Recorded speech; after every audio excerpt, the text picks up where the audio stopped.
एहसास होने लगता है कि देश भर के विश्वविद्यालय और उसमें पढ़ाने वाले शिक्षक, खासकर प्रोफेसर, या तो पूरी तरह सरकार के गुलाम हो चुके हैं या ऋण विहीन हो चुके हैं। अचानक कोई जेएनयू टीए खड़ा होकर कहता है कि नहीं, अभी भी लड़ने वाले कुछ लोग हैं। इस प्रेस कॉन्फ्रेंस के बहाने जो लड़ाई जेएनयू टीए और पूरा जेएनयू लड़ रहा है, मैं उसके साथ अपनी सहमति दर्ज कराने के लिए यहां मौजूद हूं। और जिस वक्त ये लगता है कि अब इस देश का सारा मीडिया केवल सत्ता के दरबार में दरबारी बन चुका है, उसी बीच कोई रिपोर्टर्स कलेक्टिव आज के हमारे सामने ऐसी खोजी पत्रकारिता करता है जैसी खोजी पत्रकारिता की हर एक विश्वविद्यालय को जरूरत है। क्योंकि केवल जेएनयू में ही इस तरह की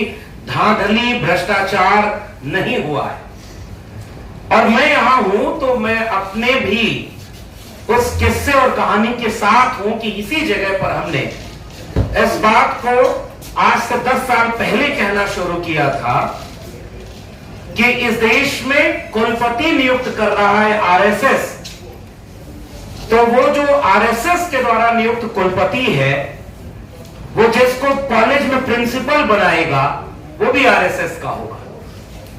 और प्रो वाइस चांसलर, डीन, परीक्षा नियंत्रक, जितने भी बड़े पद होते हैं विश्वविद्यालय के, वो आरएसएस वाले को ही अपॉइंट करेगा। और जब ये सारे लोग विश्वविद्यालय में आरएसएस के हो जाएंगे तो परमानेंट अपॉइंटमेंट भी आरएसएस वाले का ही करेंगे। और इसीलिए शायद मैंने अपनी तो किताब लिख करके प्रोफेसर की डायरी ये बात कही कि देश भर के विश्वविद्यालय को आरएसएस ने अपने कब्जे में ले लिया है।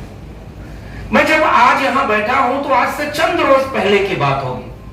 दिल्ली विश्वविद्यालय के एक कॉलेज है, उसमें एक लेडी शेड्यूल कास्ट पोस्ट थी, वो असिस्टेंट प्रोफेसर की, उसका अपॉइंटमेंट हुआ। 11 महीने प्रोफेशन पीरियड होता है, उसके बाद उस नौकरी को पक्का कर दिया जाता है। और उसके बाद प्रिंसिपल ने उन्हें टर्मिनेट कर दिया परमानेंट करने की बजाय, ये कहकर के कि आपके कुछ आर्टिकल हमें संदिग्ध लगे। मुझे अपना कॉलेज याद आया। मेरे कॉलेज का जो सबसे कूड़ा प्रोफेसर था, उसने 1.5 पन्ने का आर्टिकल लिख करके अपना प्रोफेसरशिप का प्रमोशन का इंटरव्यू क्वालिफाई कर लिया। यानी जो उसके फेवर में है उसके आर्टिकल कॉपी पेस्ट है, तो भी 1.5 पन्ने का आर्टिकल, रिसर्च आर्टिकल कैसे हो सकता है? और 1.5 पन्ने के आर्टिकल पर लोग प्रोफेसर बन गए। मैं जब यहां आज इस प्रेस कॉन्फ्रेंस में आ रहा था तो मैं देख रहा था कि देश में क्या हो रहा है। इस देश के जनजी को चिंता हुई कि अगर पैसे देकर के 30 लाख 40 लाख रुपए में नीट के पेपर लीक के जरिए रास्ते अगर कोई डॉक्टर बन जाएगा तो आने वाली पीढ़ियों को खराब डॉक्टर मिलेंगे। और वो जो जनजीज थे, जो युवा थे, वो सड़क पर उतर गए और उन्होंने कहा कि हम पेपर लीक और 30-40 लाख रुपए के रास्ते जो डॉक्टर बन रहा है, हमें खराब डॉक्टर नहीं चाहिए। मैं कह रहा हूं कि रिपोर्टर्स कलेक्टिव एक और काम करे कि दिल्ली विश्वविद्यालय का ऐसे ही अपॉइंटमेंट जो पिछले 2-3 वर्षों में तकरीबन 5000 अपॉइंटमेंट हुआ है, उसकी जांच करे तो पता चलेगा कि 30 से 40-50 लाख रुपए में वे लोग प्रोफेसर और असिस्टेंट प्रोफेसर बन गए जो अगर दोबारा बीए में एडमिशन लेने जाएं तो शायद उनको एडमिशन ना मिले, फिर भी वो आज वहां उसी जगह पे प्रोफेसर है। इस देश को इस बात की चिंता नहीं होनी चाहिए कि आपके प्रोफेसर गलत रास्ते से नौकरी परमानेंट पा रहे हैं, फिर वो क्या पढ़ाएंगे? हमने अपनी किताब में ऐसे जाने कितने किस्से लिखे कि जब एक वाइस चांसलर गुलाम होता है आरएसएस का। शांति श्री जी को तो पिछले दिनों जेएनयू में भी हम लोगों ने वहां एक प्रोटेस्ट किया था, जब उन्होंने अपने मुखार बिंदु से कितना अच्छा वाक्य बोला था कि इस देश के दलितों को तो आदत हो गई है रोने की, वो केवल रोते रहते हैं, अपनी पीड़ा ही दुख सुनाते रहते हैं। और उसके बाद भी हमने देखा कि कैसे उनके ऊपर कोई कार्रवाई नहीं। अब तो यहां बैठ करके हम सुन रहे हैं कि उनके अपॉइंटमेंट के पहले ही उनके ऊपर कितने तरह के आरोप लग चुके थे। तो शायद हम उस देश में रह रहे हैं जहां अगर आप बीजेपी और आरएसएस के हैं तो आप कितने करप्ट हैं इससे तय होगा कि आपको कितनी बड़ी कुर्सी मिलेगी। और इस देश में जो दिल्ली में सबसे बड़ी कुर्सियों पर बैठे हैं उससे भी पता चलता है।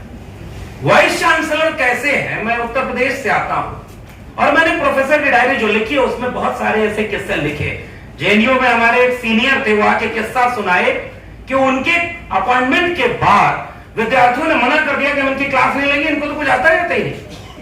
मेरे अपने कॉलेज के, जब मैं वहां जाकिर हुसैन कॉलेज में पढ़ाया करता था, हमारे अपने डिपार्टमेंट के एक व्यक्ति के खिलाफ विद्यार्थी आकर के प्रोटेस्ट करने लगे स्टाफ रूम में कि इस टीचर से हम नहीं पढ़ेंगे, आप बदल दीजिए।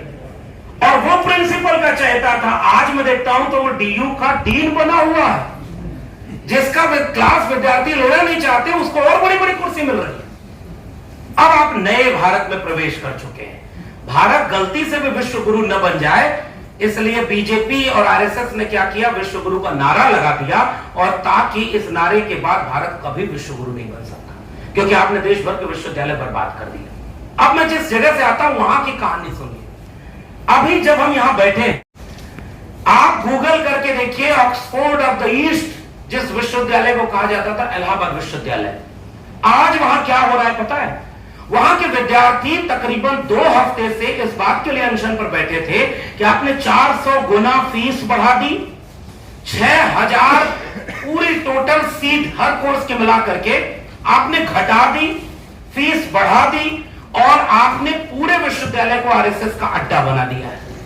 और आज जब वो प्रोटेस्ट कर रहे थे, उनके ऊपर पुलिस का लाठीचार्ज हुआ है, कई घायल हुए हैं, और कुलपति उनसे बात नहीं कर रहे। ये देश के ऑक्सफोर्ड ऑफ द ईस्ट है। दूसरा विश्वविद्यालय है गोरखपुर विश्वविद्यालय, जहां से उत्तर प्रदेश के मुख्यमंत्री